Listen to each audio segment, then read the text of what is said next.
10 yil oldingi rejissyor Sohib Abbosxonning syomka maydonchasida baqir-chaqir, asabbuzarlik,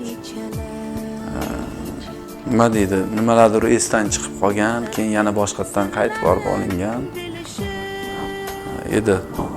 Endi mana 5 yildan beri faoliyatim televideniya bilan bog'liq bo'lgani uchun menimcha ancha o'zimga maktab bo'ldi shekilli yoki yoshim sal ulg'ayib, yigitlik yoshiga yetib qoldim shekilli. Mana 5 yildan beri film olmasdim.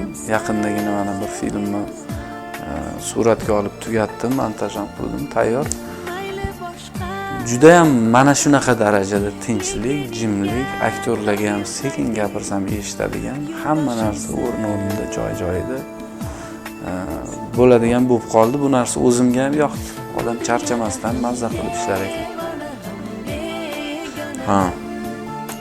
Taqdir insonning o'z qo'lida.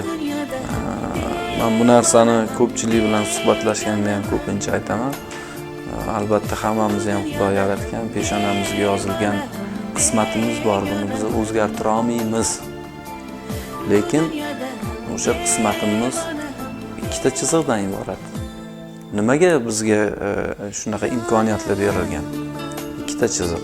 O'sha rus xalq ertaklarida bor. Chapga yursang otingni yo'qotasan, o'ngga yursang baxtingni topasan. O'sha yo'l, qaysi birini tanlasangiz, qaysi bir yo'lni, o'sha ming peshonamizga taqdir qilib yozilganda ham ikkita yo'l berilgan. Yaxshi tomonga, yomon tomonga, qaysi tomonga qadam bossang, o'shanga yarasha mukofotini yoki jazosini olasan. Qo'lni menga ber. Qani menga ber. Juz bo'l, juz. Endi nariyoqqa o't. Chetga o't dedim senga, chetga o't.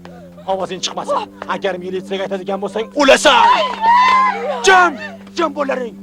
Jam bo'laring.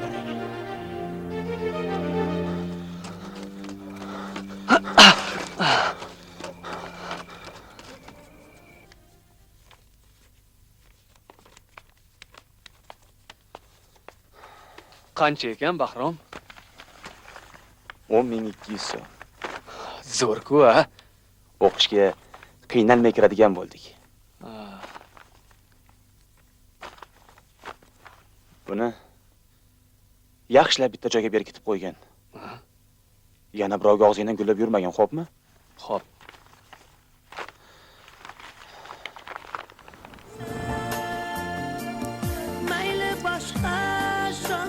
Ba'zida o'ylab qolaman, kecha men onamdan xabar oldimmi, otam bilan bir og'iz telefonda bo'lsa ham gaplashdimmi.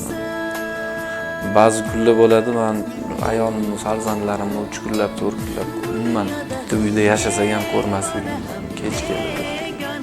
Hammani ham bitta niyati bo'lsa kerak, shu so'nggi nafasini yaqinlarini davrasida o'tkazish, o'shalar bilan bir diydoriga to'yib qolish bo'lsa kerak. Bunaqangi sayt albatta bo'lish kerak edi.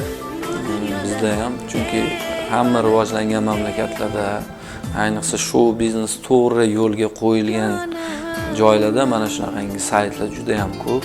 Bizda endi bu birinchi sayt bo'lsa kerak, menimcha.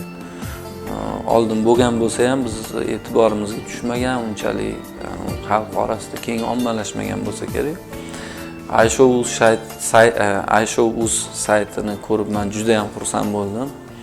Yana ham rivojlansin, O'zbekiston san'atini marketingiga o'zini juda katta hissasini qo'shadigan sayt bo'lgan deb o'ylayman.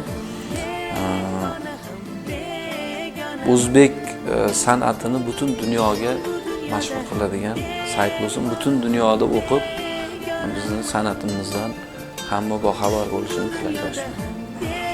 SMS-ga urmasam, telefonga tutsam.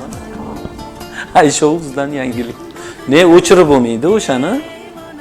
SMS keladi-da, bunda o'qib turib keyin chiqib ketaman desam, chiqib ketmaydi, qotib turaveradi anaqa. Men telefonimda shunaqami? Sizlarda ham shunaqami?